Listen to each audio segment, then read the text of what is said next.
So, yeah, before we started, we'd very quickly mentioned the Gatwick Heathrow Virgin route. That is known to many as the cool airline. I know this, is it James Asquith? You might have heard the name. He's starting up Global Airlines, bought these ex-China Airlines A380s, might not be ex-China Airlines, but I think they are. They were parked in the Mojave. Again, that might not be wrong. So he's pulled 4 of those, I think, got funding for them.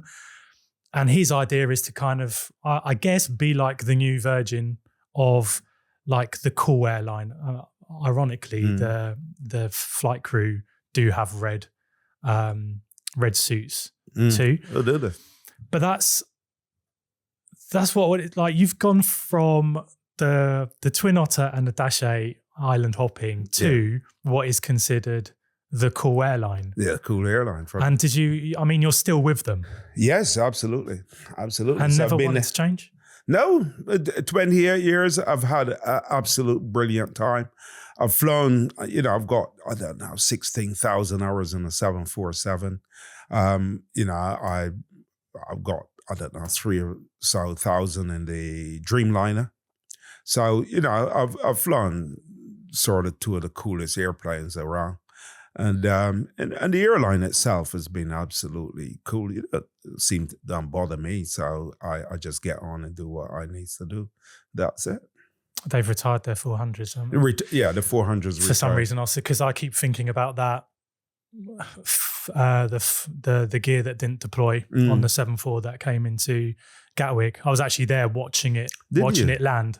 A mate of mine was flying the thing. Well, it was a brilliant landing, and obviously we track flight radar in Air Max Aviation. We're brokering aircraft, so we're always seeing who's going where and what they're doing. And then we just spotted this 747 that was clearly dumping fuel. Not dumping fuel. I don't think it had Not sure.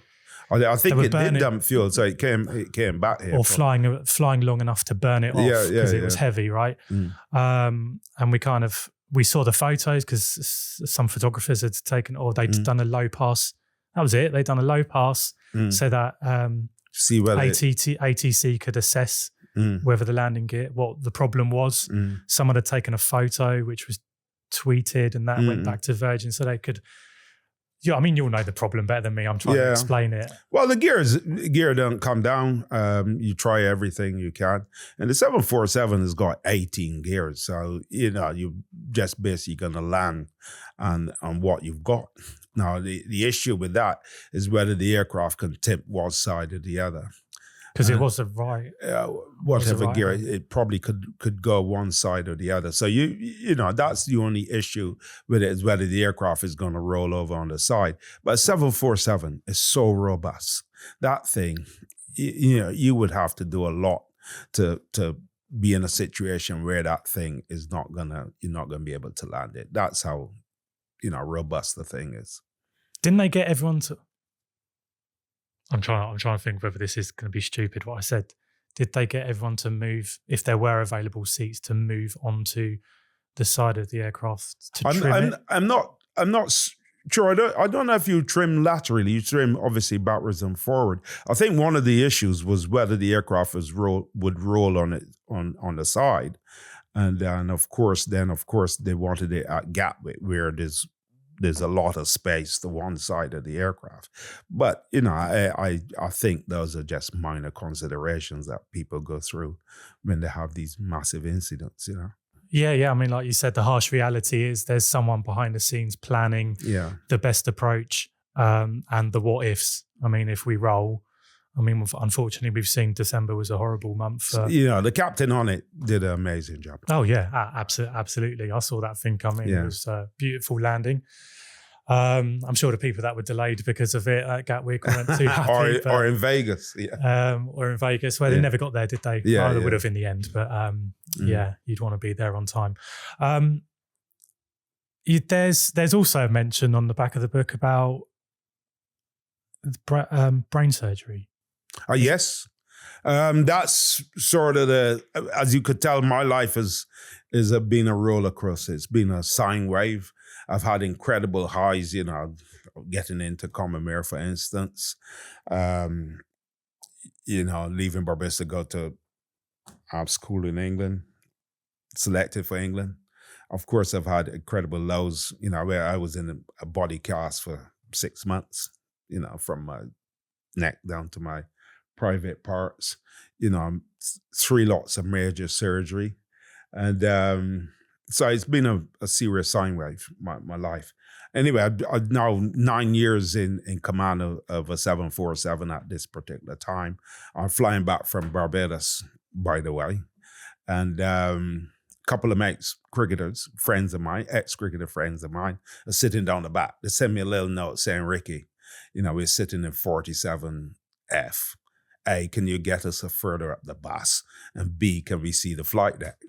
And I said, well, I might be able to get you further up the bus, but I can't show you the flight deck until we actually land. So anyway, we land and pull on to the gate at Gatwick. They came up and saw me and showed them where I took pictures and whatever else. And then I'm late for the bus to take us off the airport. And so I run down the stairs and basically fell down the stairs. And the 747 ended up at the bar down the bottom, with the engineer saying, look, the bar is not open yet. Having a little joke about it. The thing is, though, is that I got up, walked away from there, and I couldn't. Basically, I'd ruptured the quadricep tendon in my knee, and that needed corrective surgery. I was out of flying for 9 months, I think, while they sorted that out.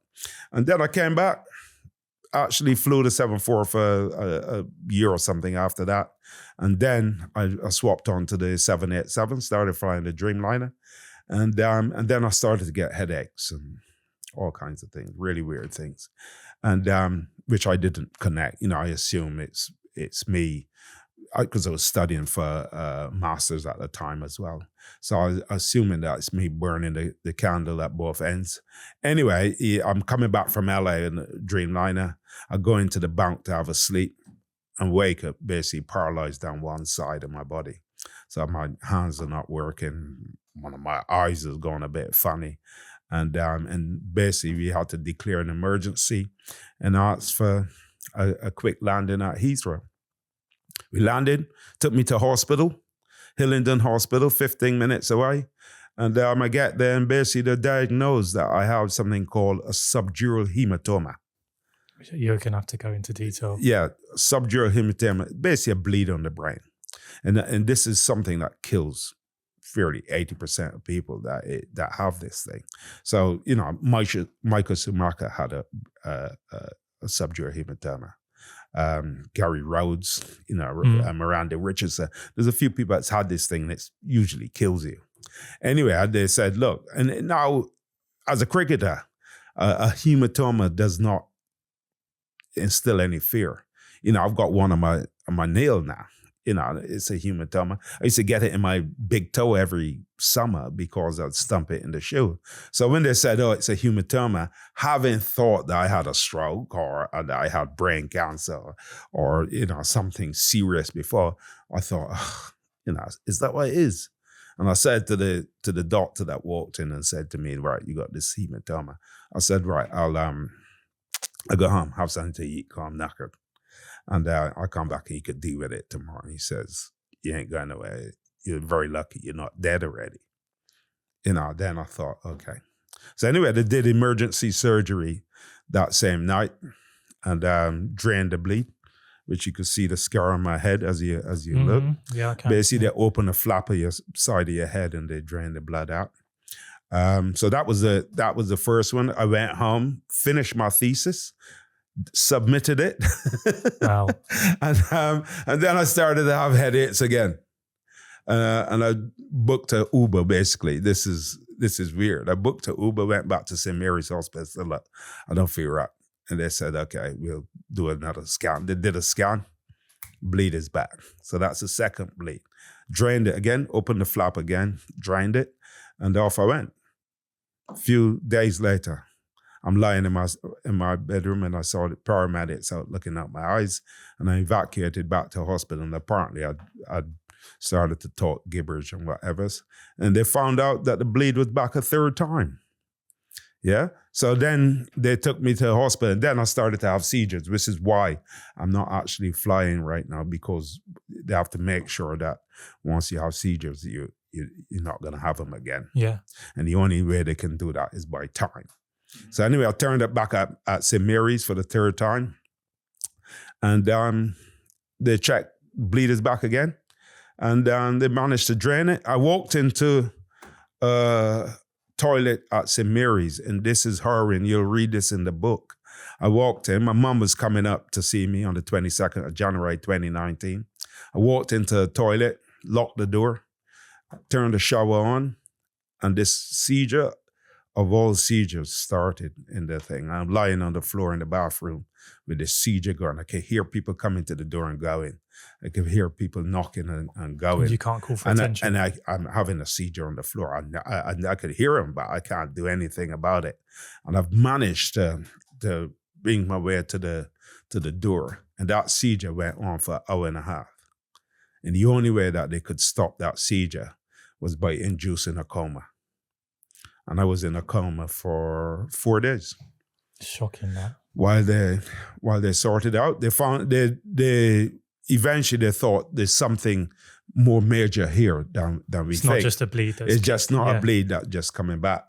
And anyway, they did an MRI, which was the first MRI. I cannot tell you why it took them that long to do an MRI. Up to that stage, they'd only done CT scans. And the MRI said that they basically found a membrane that had been shifting my brain to one side. You read this harrowing story. I'm giving you a cut down version.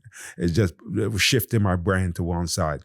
And that was caused by the fall back in 2014 when I fell down the stairs. I'd had a chronic bleed that basically had been bleeding for 5 years. So do you blame your cricketing friends for that? Yeah. Well, anyone should say you've got such an interesting life, you should write a book about it. Yeah. And that's exactly what you've done. And I wasn't expecting half of this when we said, right, come on, we'll have a chat about it.